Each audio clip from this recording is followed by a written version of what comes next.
এয়া জানো ন্যায় হয়? নেদেখা সিপাৰে হয়তো আজি জোনমণিয়ে কান্দিছে। কান্দি কান্দি ভাগৰি পৰা মাকজনীৰ হয়তো চকুপানীও শেষ হৈছে।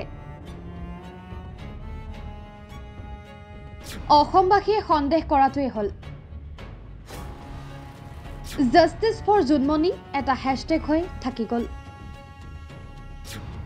CBIৰ তদন্তত নাৰাজ ৰাইজ, যেন নাটঘৰত ৰাইজ আজি ভাৱৰীয়া।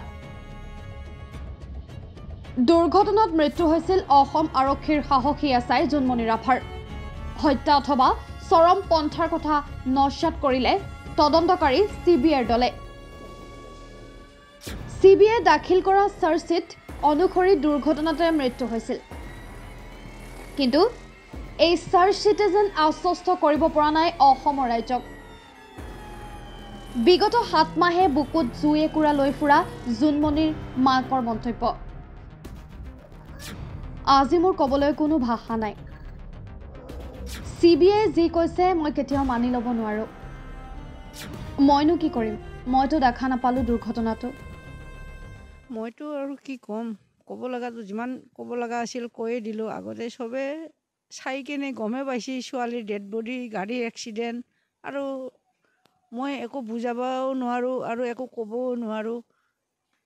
আজি যদি ছোৱালীটোৰ হাত ভৰি ভাঙি থাকিলে হয়, বিচনাত পৰিও থাকিলে হয়, তেতিয়াহ'লে ক'ল হয় যে মোৰ এক্সিডেণ্ট হৈছে মা, বা কোনোবাই ধৰি কিনে মাৰিছে বা কোনোবাই কিবা কৰিছে। এতিয়া কোৱা মাতা কোনো মানুহে নাই, একো সাক্ষী প্ৰমাণ নাই। সেইটো কাৰণে মই যিমানখিনি পাইছোঁ চবুত চব ৰাইজকে দিছোঁ, গম পাইছে। এতিয়া ৰাইজে বিচাৰ কৰক কেনেকুৱা। এই অজলা মাকজনীৰ অন্তৰৰ অভিশাপ লাগিব কাৰ গাত? ৰৌ বৰালীবোৰ বাচি গ'ল, ৰাইজে আক্ষেপ কৰিছে, সামাজিক মাধ্যমত ব্যক্ত কৰিছে ক্ষোভ। কিন্তু কোনে খবৰ ৰাখিব এইগৰাকী অকলশৰীয়া মাতৃৰ? জোনমণিৰ আত্মীয়ৰ মতে জোনমণিৰ ঘটনা এতিয়া কেৱল পৰিয়ালৰ নহয়, ৰাইজৰ। তোমালোকে যেনেকৈ গম পাইছা, আমিও ঠিক তেনেধৰণে গম পাইছোঁ যে CBI ইতিমধ্যে CGM কোৰ্টত, কালি নগাঁও CGM কোৰ্টত চাৰ্জশ্বীট দাখিল কৰিছে। আৰু আমি খবৰ পোৱা মতে তেওঁলোকে আমাকো মাতিব, CGM কোৰ্টৰ পৰা ডেট এটা দিব, আৰু সেইদিনাহে আমাৰ পৰা আমি কথাখিনি ল'ব যে আমি সন্তুষ্ট নে অসন্তুষ্ট।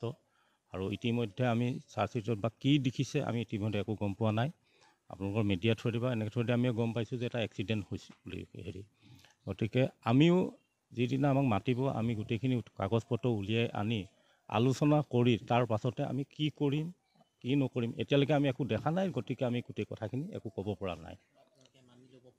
এতিয়ালৈকে মানি ল'ব পৰা নাই মানে মেইন কেছ আমি গোটেইখিনি এতিয়ালৈকে গমেই পোৱা নাই কি কৰিছে, তাত কি লিখিছে বা কি হেৰি কৰিছে চাৰ্জশ্বীটখন। আমি তেনেকৈ ধৰণে গম পাইছোঁ